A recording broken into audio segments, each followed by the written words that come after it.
있습니다. 딱 한 분이 있네요. 유일하게 재산 문제로 시비 걸리지 않는 분. 근데 엉뚱한 거 가지고 시비가 걸려서 통일부 장관 후보자 김연철 후보자는 재산 문제 때문에 시비가 걸린 거는 없는 듯합니다. 맞나요, 이정호 실장님? 네, 그렇습니다. 지금 7분 중에 사실 이 부동산 현황과 관련해서 자신이 신고한 것과 시세와의 어떤 차이 이런 것도 큰 차이가 없고 그래서 사실 부동산 불법적 재산 증식 이것과 관련해서는 가장 자유로운 그런 분이죠. 그런데 의외로 야당은 가장 벼르고 있는 분이 김연철 통일부 장관 후보자죠. 네, 그렇습니다. 그 장점이 뭘까요?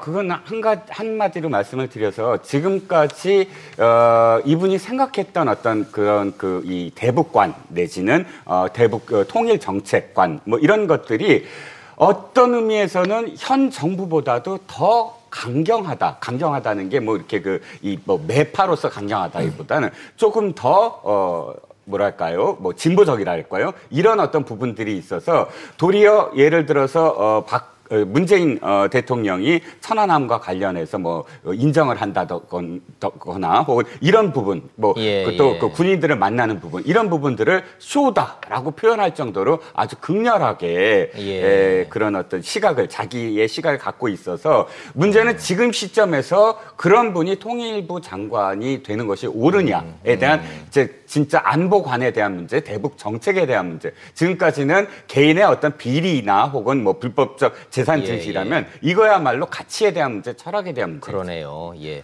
시청자들 문자를 보면은 역시 부동산 문제에는 예민하게들 반응들을 하시네요. 예, 일일이 다 전해드릴 수는 없습니다만 이런 내용들이 좀 들어오고 있습니다. 자, 그런데 김연철 후보자 같은 경우에 예를 들자면 사드 배치되면 나라 망한다 이런 글. 말보다는 글이 더 문제가 되는 거 있는 것 같습니다. 두 분한테 좀 여쭤보죠. 뭐가 제일 문제가 될 것 같습니까? 저는요. 물론 이제 김연철 후보자가 4번 정도의 다운 계약서 논란이 또 있습니다. 그래서 있기는 있죠. 주택 논란이 없는 거 아니고요. 그리고 이제 오늘 조선일보가 보도한 걸 보면 또 유학하는 2 자녀에게 5억 이상을 송금했다 이런 이야기도 있기 때문에 경제적인 부분도 좀 있는데요. 미국을 별로 안 좋아하시는 것 같은데 또 자녀는 미국 유학을 보내셨더라고요.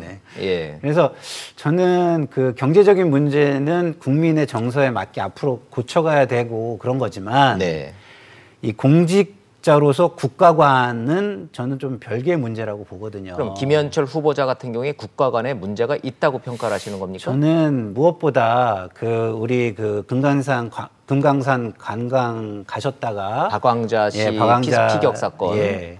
그 건 같은 경우 이제 뭐라고 말씀하셨냐면 통과 의례라는 이야기를 했는데 저도 남북 평화를 존중하고 그걸 지향하고 그다음에 그걸 바라고 누구보다 바라는 사람이지만 국가의 존재 이후의 1번은 국민의 생명을 보호하는 겁니다. 그러면은 생명을 보호하지 못한 거에 대해서 어떻게든 미안해하고 그거를 보듬으려고 하고 보상하려고 하는 노력을 그게 없었다. 보이게 하든 아니면 보이게 하기 곤란하면 안 보이는 곳에서라도 해야 되는데 그것을 갖다가 아무리 남북관계가 중요해도 국민의 생명을 통과 의례라고 이야기하는 것은 저는 고위공직자로서는 정말 저는 철학적으로 맞지 않는 부분이라고 저는 생각합니다. 관광을 가셨던 박광자 씨가 우리 국민이 북한군 초병이 쏜 총에 맞아서 사망을 한 사건인데 남북관계를 준비하다가 뭔가 준비가 소홀해서 어쩔 수 없이 생긴 통과 의례였다라고 하는 이 글.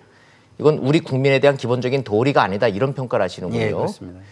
자, 김연철 후보자의 국가 간과 남북 관계 정책 방향 어떻게 김상진 교수님은 평가하십니까?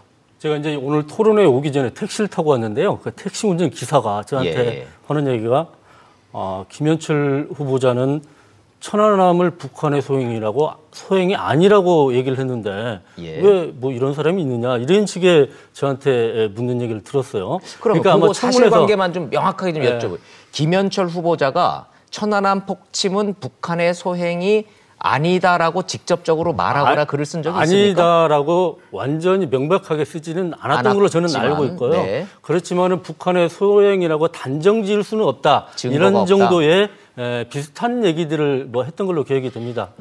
그런데요, 저는 그렇게 생각합니다. 이게 요번 이제 청문회의 아마 하이라이트는 김현철 후보가 될 것 같아요. 네. 김현철 후보의 청문회는 개인의 청문회라기보다는 문재인 정부의 대북 정책을 평가하는 그런 청문회가 될 가능성이 굉장히 크다고 봅니다. 야당이 대충 하고 넘어가지 않을 거다라는 말씀이시군요. 그렇죠. 이미 김현철 후보를 지지하는 세력들, 평화시민단체 43개 단체, 그리고 평화운동가 143명이 지지 성명을 냈어요. 김현철 후보가 문재인 정부의 평화와 변형의 한반도 정책을 펼칠 적합한 사람이다라고 이미 지지 표명을 했어요. 이종석 전 장관이 앞장서셔서 그 서명을 다 받으셨죠? 그렇죠. 예.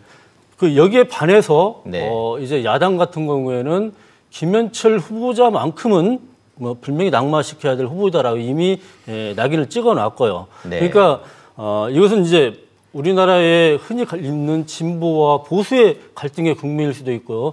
김현철 후보를 장관을 시키느냐 안 시키느냐 문제는 앞으로 문재인 정부의 국정 방향에 굉장히 큰 이제 하나의 과제가 될 수가 있는 것이죠. 아하. 따라서 문재인 정부는 아마도 김현철 후보자의 청문 보고서가 채택되지 않더라도 아마 임명을 강행할 것이라고 저는 예상합니다. 지킬 거라고 예상을 하시는군요.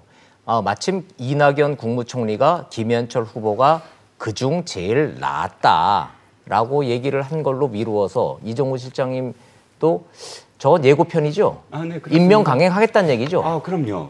이낙연 총리가 이미 그 정부 질문에 답변으로 저렇게 표현을 했는데 사실 낫다라고 하는 것은 굉장히 비정치적인 언어지요. 왜냐하면 주관적이잖아요. 낫다라는 건 그러네요. 그렇죠. 왜냐하면 어떤 대목에서 윤리적인 부분이냐 철학적인 부분이냐 굉장히 많지 않습니까? 근데 포괄적으로 그냥 낫다?